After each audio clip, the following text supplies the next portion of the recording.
disclosure, a little bit of false advertising here. I won't blame Tracy because we both thought it was a pretty cool title.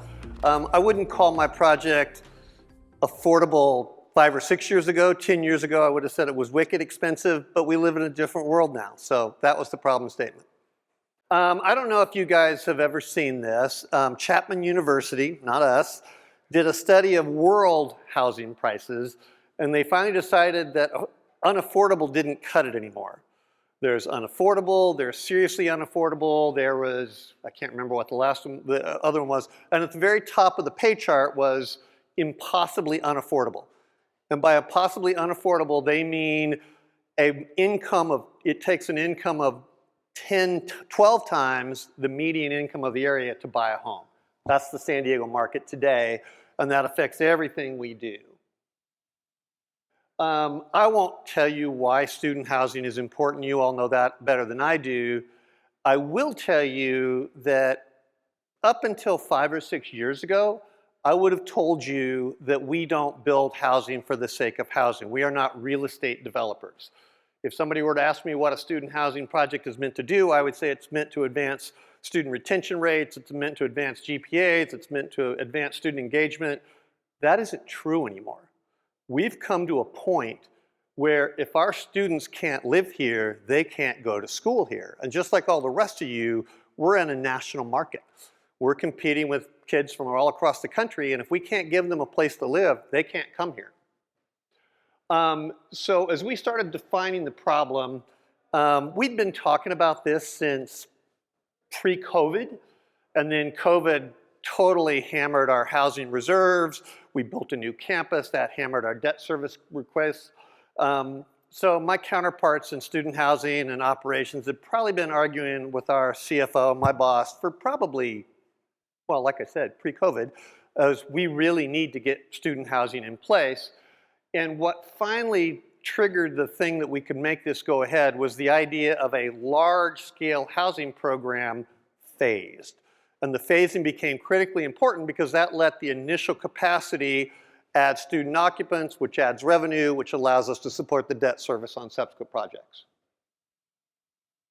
So this was the first pro forma we put together. The assignment I got from our CFO was if you can deliver a student bed for $200,000 per bed, again, not cheap, we can probably do a project of 3,000 beds. It's got to be phased, got to do it over time. And we did allow for escalation across the distance of the project. So we put together a pro forma, hadn't thought about anything yet. We didn't know where it was going to go. We didn't know how we're going to build it. We didn't know anything other than we thought this might be an achievable pro forma. That was not a consensus opinion, by the way. We had a lot of people saying, are you serious? You think San Diego State's going to spend $1 billion on housing? But that was the assignment. And so I started thinking about what can we as owners do to deliver a project successfully? And as you all know, at least as well as I do, we don't design anything. We don't build anything. We don't engineer anything. We hire the people that do all that. What do? We establish the problem. What are we trying to solve? What are we trying to do? We pay our bills. We make decisions. And we issue the contracts. That's about it. How can we use those variables to solve a problem of this magnitude, of $1 billion housing project? Well, part of it is how you do those things is critically important. So when I say define the problem, I don't know about your universities, but in ours, we typically will write a long, detailed program, and that's a long process where we're not talking about cost, we're not talking about exactly what we're trying to get done. It's just a long wish list, and that wish list ends up with a price tag, and there's probably a price tag we can't afford. So I don't mean define a program, I mean write a problem statement. And then of course we pay the bills. But it matters how you pay the bills. You know this as well as I do. Pay them timely, don't use it as a weapon. You make decisions. Most importantly, you make decisions quickly. You make decisions that you're going to stand by. You don't retreat from them. And we issue the contracts. What kind of contract? Does that contract match your values? Does that contract match what you're trying to accomplish?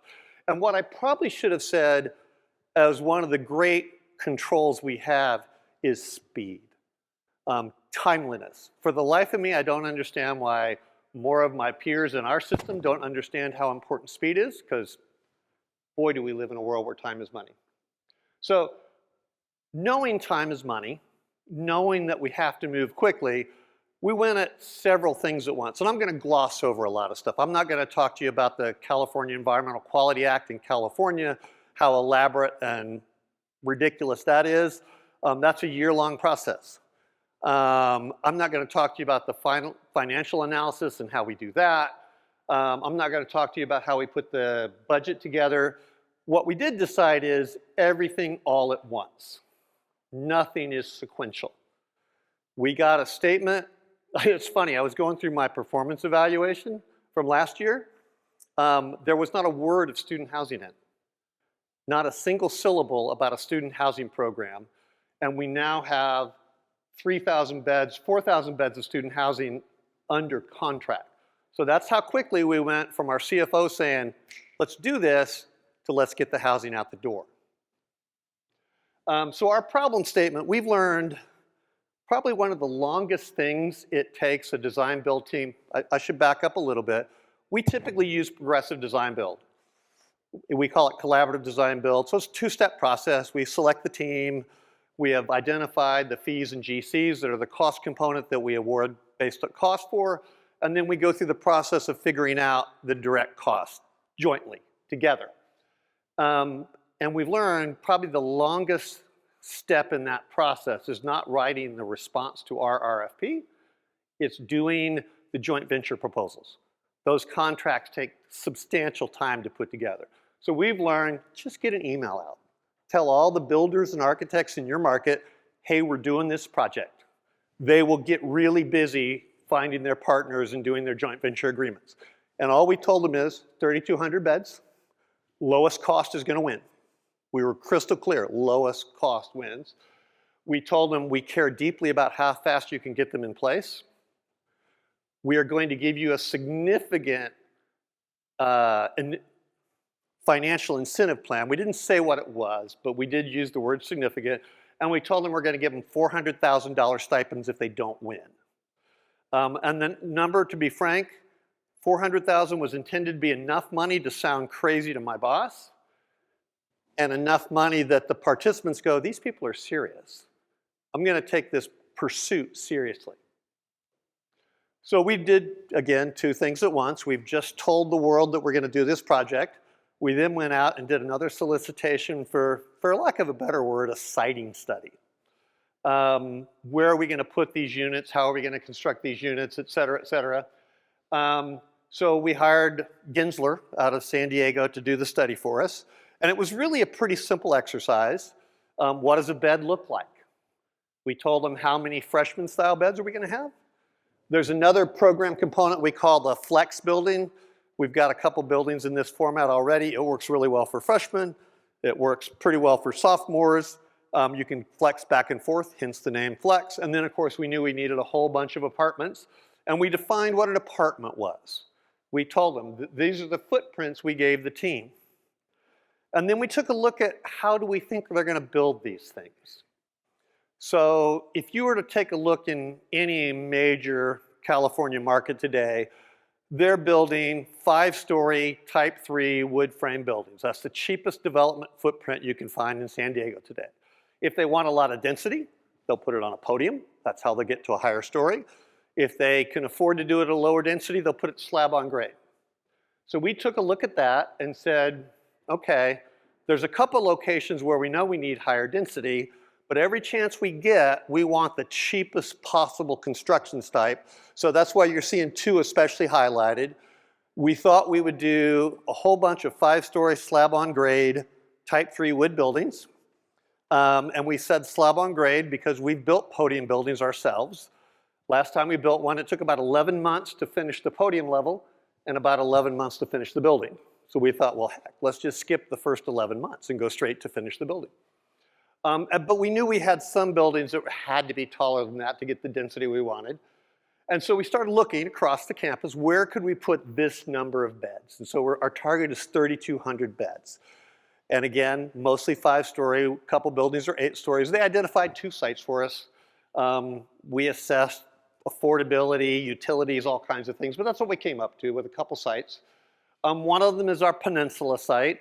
This is a whole bunch of two-story junky wood buildings that we bought in the Great Recession. When we bought this land, the campus had empty residence halls and the developer had failed to develop on this site, so we got it at a pretty good price.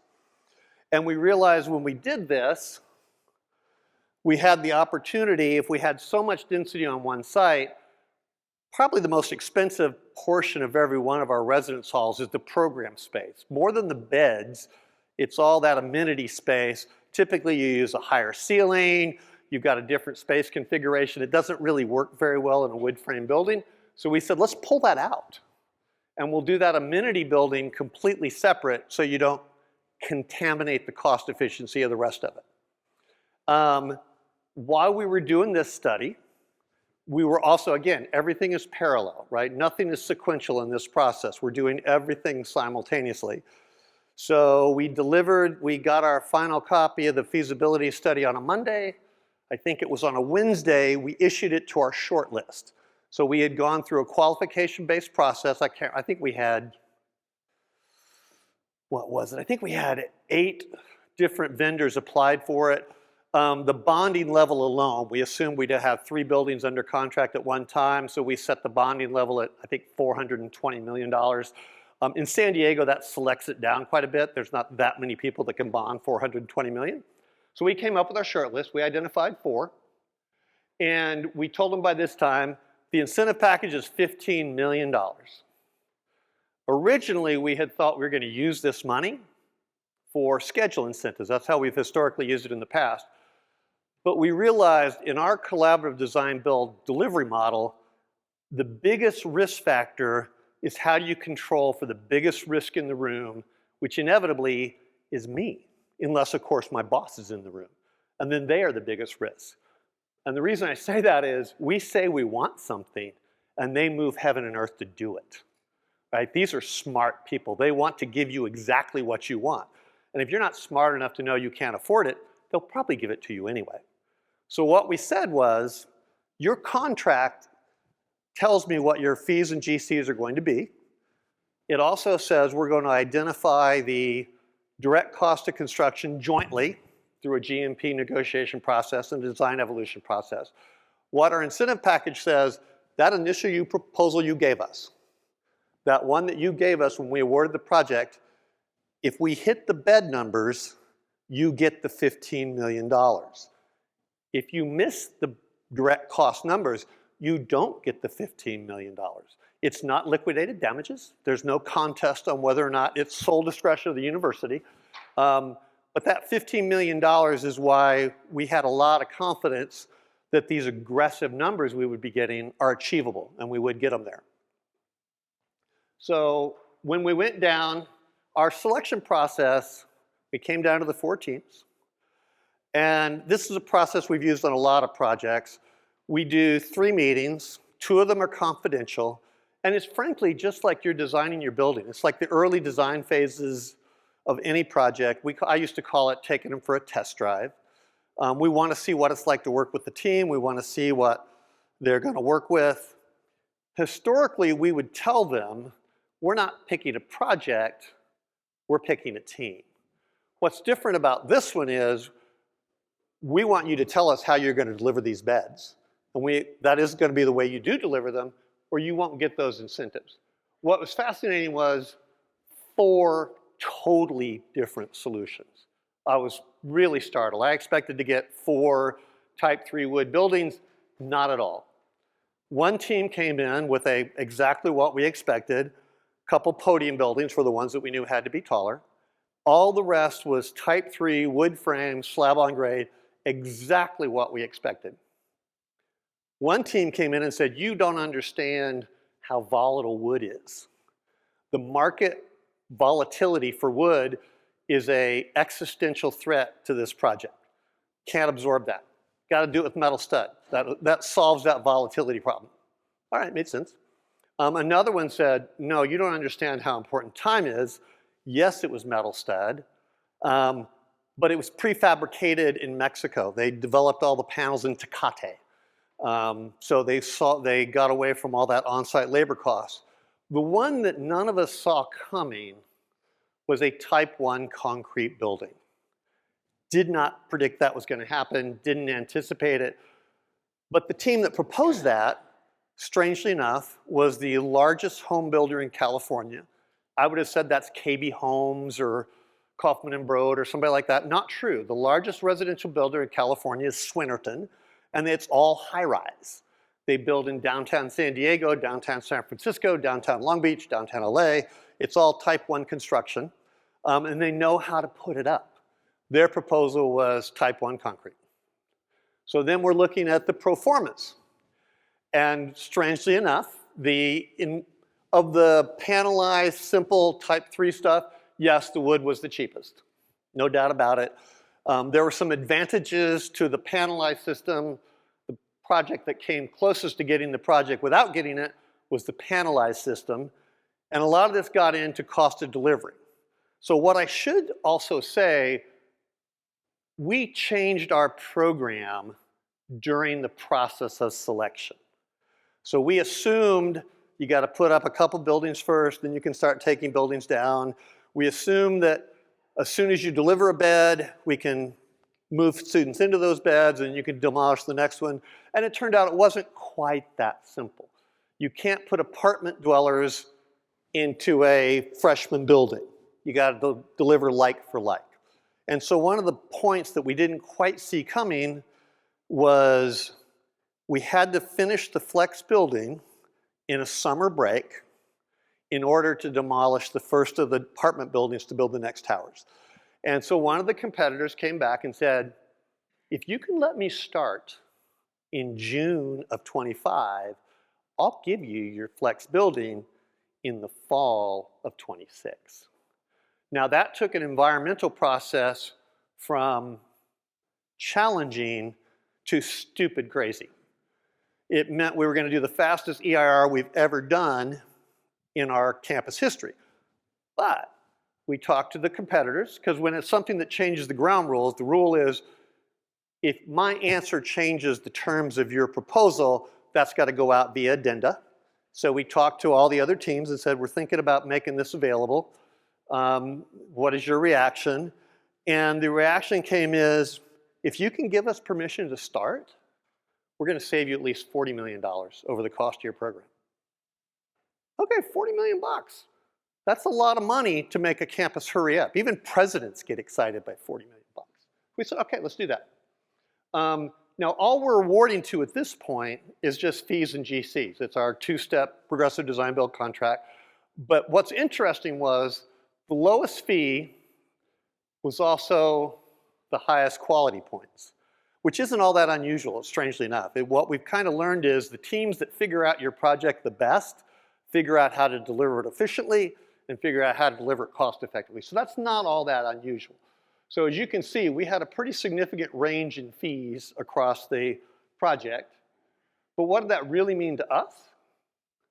What it really means is by changing the delivery date, by allowing them to build a different building type, because one of the proposers came in, and I apologize, I glossed over something really important. The difference with going to type 1 concrete is much bigger buildings, more beds on a quicker timeline. So they eliminate a lot of escalation costs. So the true net savings to the university for the changes we made, higher buildings, allowed concrete, start faster, was $125 million was what the net savings was between the concrete buildings and the type. So this is what we ended up getting. You're seeing most of the project here. The amenity building is down on the bottom. The project 1 is what we call our flex, and 2, 3, and 4 are the apartments. We did a couple things to help minimize risk. We didn't want to assign all the risk to the builders. So for example, we didn't know what was in the amenity building. So we're not holding them to the cost of the amenity building past GMP.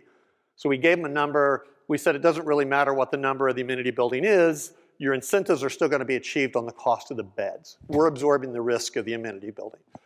We gave them a number for infrastructure costs. We will absorb the risk for additional cost on the infrastructure.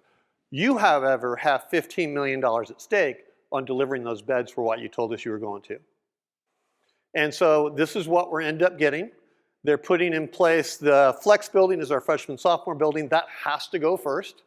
With our current contractor, that is now an $80 million savings from being 1 year later. Now that becomes really, really important because we have to move people. We're tearing down academic units. We're displacing people from their offices and their activities. We have the money to fix that, right? We have money in those $80 million of savings to pay for those problems. And we also have a number that even our president goes, oh, we'll hurry up. Yeah, $80 million, we're gonna move. We're not gonna slow this down. And then right next to it is the amenity building, which will come on at the same time.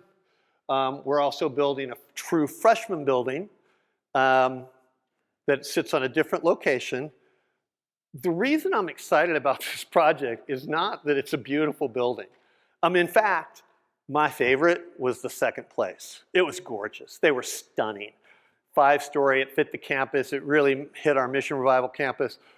But what we found out was by allowing them to do a higher rise building, they do it on a quicker project. So we ended up with only 3 apartment buildings instead of 6 apartment buildings. We save real estate for future development. So we now have an environmental impact report that allows us to build 2 more buildings.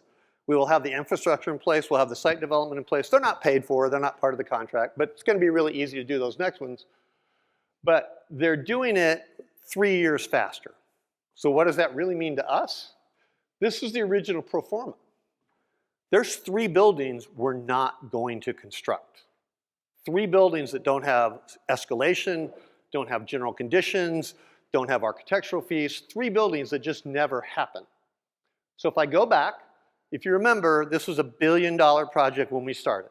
We weren't sure we could finance a $1 billion project. We now have, technically, it's $688 million, but that's misleading because they're delivering 460 additional beds for the same price.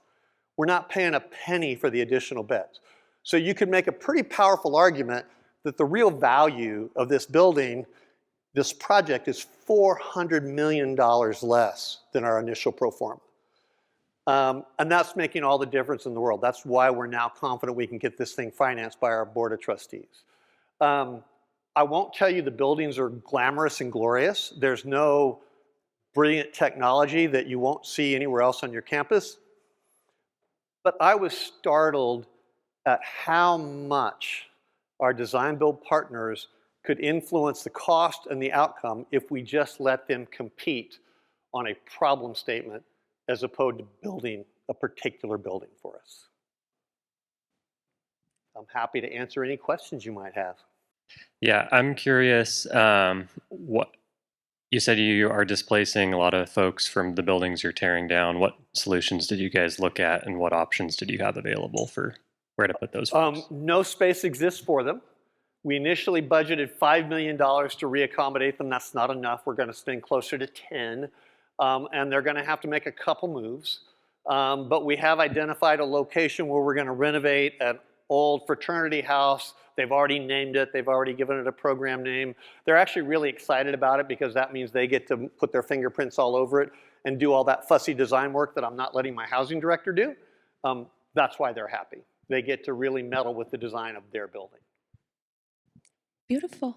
Bob, thank you.